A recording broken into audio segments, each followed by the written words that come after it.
Good morning दोस्तों, जैसा कि आप देख रहे हो द परफेक्ट इंडिया। मैं हूं सईराम कुचावा। आज आपके साथ में फैक्ट शेयर करूंगा जियोग्राफी के। इसके पिछले चैप्टर में हमने एटमॉस्फेयर वायुमंडल शुरू किया था।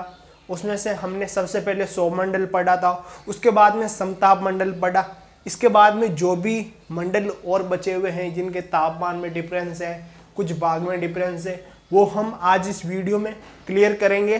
तथा आज के इस वीडियो में जो भी मंडल है वो इम्पोर्टेंट है, क्योंकि एग्जाम पॉइंट ऑफ व्यू से वहाँ से डायरेक्ट क्वेश्चन पूछे जाते हैं। वन लाइनर या फिर डीपली पूछा जा सकता है। आपके ये जो जियोग्राफी के फैक्ट है वो हर कोई एग्जाम, आप जो भी गवर्नमेंट प्रिपरेशन कर रहे हो, कॉम्पिटिटिव एग्जाम, चाहे वो एसएससी हो, चाहे यूपीएससी हो, या फिर कोई स्टेट पीसीएस हो, कोई भी वन लाइनर क्वेश्चन आता है, ऑब्जेक्टिव आता है जियोग्राफी के, वो आपके यहाँ से पड़ेगा, इम्पोर्टेंट है। तो आज का ये लेक्चर ज़रूर देखिए, पूरा कीजिए। तो हम चलते हैं नेक्स्ट मंडल के बारे में। अब जो नेक्स्ट मंडल पढ़ता है, सबसे पहले सौरमंडल पढ़ा था, उसके बाद में समताप मंडल पढ़ा था।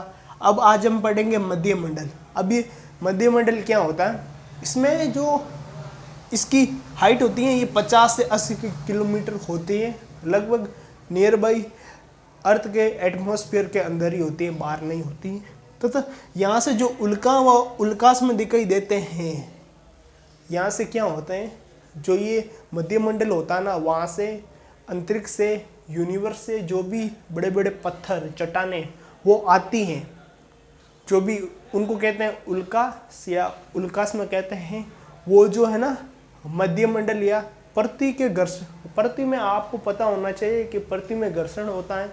तो जो पृथ्वी का घर्षण होता है उसके कारण जो मध्य मंडल से जो भी उल्कास में या उल्कापिंड आते हैं, वो घर्षण के कारण आग से जलकर वो वहीं पर नष्ट हो जाते हैं, तथा उनका संकेत पृथ्वी की ओर नहीं होता। इसी कारण आप कभी न्यूज में देखते होंगे कि जो पृथ्वी के तरफ इतने तारीख को इतना बड़ा पत्थर आने वाला है, उल्का आने वाला, उल्कास में पिंड आने वाले, इस तरह से आप न्यूज में देखते होंगे।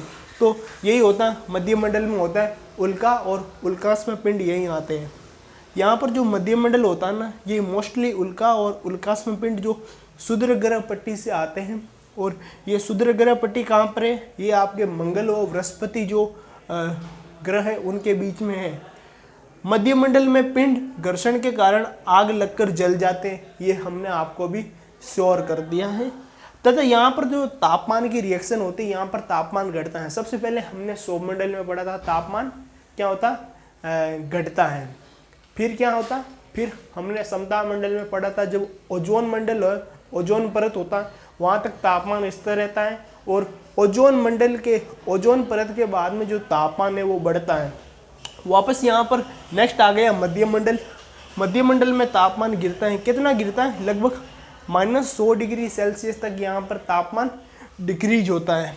इसके बाद में यहाँ पर वायुमंडल का निम्नतम तापमान यही देखने को मिलता है। ये क्वेश्चन डायरेक्टली आया हुआ है CAPF, CDS या फिर किसी भी एग्जाम में कि वायुमंडल का सबसे निम्नतम तापमान कहाँ देखने को मिलता है। आपको ऑप्शन में दे देगा मध्य मंडल, समताप मंडल, नन ऑफ दिस या ओजोन परत। तो यहाँ पर वायुमंडल का सबसे निम्नतम तापमान आपको यह मध्य मंडल में दिखाई देता है। और यहाँ पर जो नोक्यूलेसल बादल यही देखने को मिलते हैं। ये भी आ सकता है कि नोक्यूलेसल बादल आपको कहाँ देखने को मिलता है, तो आपको क्या बताना, मध्य मंडल में ये सब देखने को मिलता है। तो ये आपका आज मध्य मंडल हुआ पूरा। अब इसमें आगे चलते हैं जो कि इम्पोर्टेंट है। फिर आता है आयन मंडल आता है। ये मंडल क्या, ये मंडल कितने ऊंचाई तक होता है, ये लगभग 80 से 640 किलोमीटर ऊंचाई तक होता है। जहाँ पर यहाँ पर जो टेम्परेचर है, टेम्परेचर हमेशा बढ़ता है। और यहाँ पर जो कॉस्मिक रे होती हैं, ध्रुवीय ज्वाला यही देखने को मिलती है। ये भी आ सकता है कि कॉस्मिक रे आपको कहाँ देखने को मिलती है, तो आपका आंसर होना चाहिए आयन मंडल होना चाहिए। कॉस्मिक रे आपको यही देखने को मिलती हैं। विभिन्न आवृत्तियों रेडियो तरंगे परिवर्तित होती हैं। जो आवृत्ति या फिर जो भी रे कहाँ परिवर्तित होती हैं, तो आपको आंसर होना चाहिए आयन मंडल में होती हैं। एक्स रे, बीटा रे, गामा रे।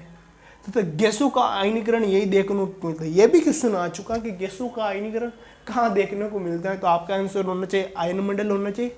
यहाँ पर अल्फा बीटा गामा रे होती है तथा यहाँ पर जो नाइट्रोजन के कण होता है उनका आयनीकरण आसानी से होता है। नाइट्रोजन के कण होता है उनका आयनीकरण किस मंडल में आसानी से होता है, तो आपका आंसर होना चाहिए आयन मंडल में आसानी से होता है। यहाँ पर जो ये ध्रुवीय ज्वाला ये क्या होती हैं, जब आपको पता होना चाहिए जो अर्थ है, अर्थ का एक तो है ध्रुव ऊपर है, दूसरा जो निचला ध्रुव, एक तो उत्तरी ध्रुव एक है दक्षिणी ध्रुव। जो उत्तरी ध्रुव होता है वहाँ पर होता है बोरोरा ऑस्ट्रेलोसिस नामक वो ध्रुवीय ज्वाला होती है, तथा जो दक्षिणी ध्रुव है वहाँ पर ऑस्ट्रेलिक बोरोलोसिस ज्वाला होती है। थे ये दो प्रकार की ज्वाला इन दोनों क्षेत्रों में पाई जाती हैं।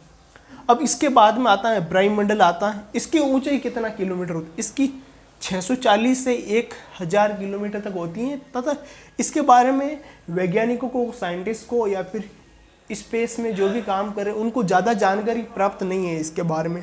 यहाँ पर जो ध्रुवीय उपग्रह कहाँ पर चक्कर लगा था, ये वायुमंडल का सबसे बाहरी मंडल है।